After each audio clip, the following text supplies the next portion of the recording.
at binibigyan ng gamot. Tapos meron tayo pa cash assistance.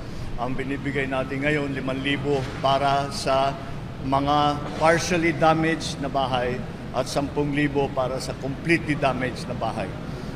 Para meron silang magamit para makapagtayo na naman sila ulit ng bahay. And so that is ongoing now. Later on, patuloy naman ang tulong kasi meron tayo mga i-relocate kasi marami sa naging biktima ay nasa no-build zone. At nakapagpatayo sila ng bahay dun sa no-build zone. Kaya't kailangan silang i-relocate. So, yun din, isa pa yun ginagawa namin. Napag-usapan namin ng mga local government units dito sa Cebu to include the provinces, the municipalities, and the cities, ay pinag-usapan namin kung paano saan natin ilalagay dahil umaasa kami sa LGU para makahanap ng lupa, maglalagyan ng mga i-relocate.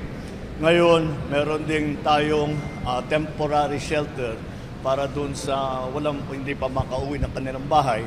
But eventually, ay gagawa natin ng paraan para makabalik na sila, magpatayo sila ulit ng bahay o ayusin nila yung nasira nilang bahay.